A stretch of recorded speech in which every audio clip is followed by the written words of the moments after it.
This is Bgilks, Unit 17, A1, P1, Part 3. So the next theory that we're going to do is the Freud's theory. This is a very well-known psychologist who looks at people's personalities and also their actions as well. So basically, the theory that they've come up with it's also known as the iceberg theory. This is because, as you can see the picture, it's quite well known.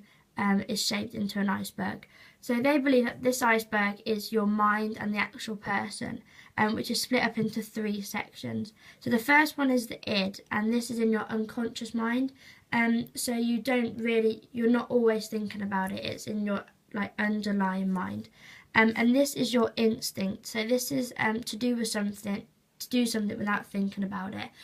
So you don't take into consideration if it's right or wrong, if it hurts people's feelings or not. You would just do it because it's your natural instinct to do. The ego is partly in your unconscious mind and also in your conscious. So you are kind of thinking about it, but you're not always thinking about it because it's in your unconscious mind as well as your conscious. So this is basically your conflict. So this is knowing between right and wrong. So this is basically a balance between the superego and the id. So you're not rushing into something because you think it's just something that you do straight away without thinking about it. But then when we come to superego, you are kind of weighing up the situation. Should I do it? Should I not do it? And then finally we have the superego. So this is the main part of your mind, as you can tell, because it's the bigger section of the iceberg. Again, you do think about it, but it is in your unconscious mind, so you're not thinking about it the whole time. And this is basically your conscience, so this is basically giving you the right and wrong guidelines to make decisions. So this is basically what backs up your choice when you use your ego part of your mind.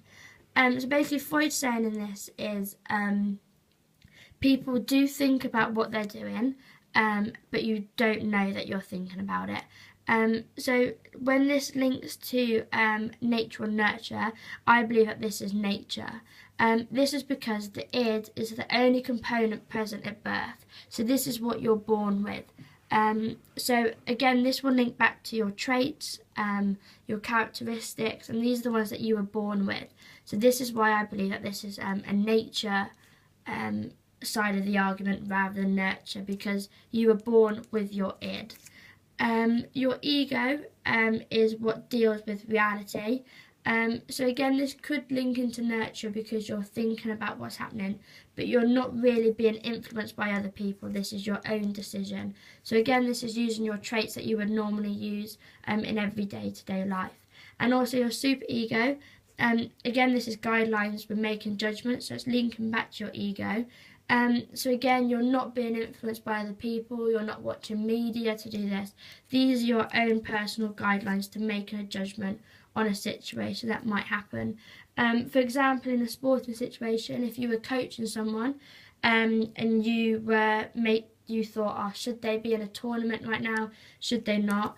What you do, your natural instinct is to push them, so you're gonna want to put them into the tournament. However, your superego will be your right and wrong. So should you do it because they might not be ready, or are they ready? Have they got the right equipment, their kit, essentially? And then also your conflict. So this is what happens between your guidelines.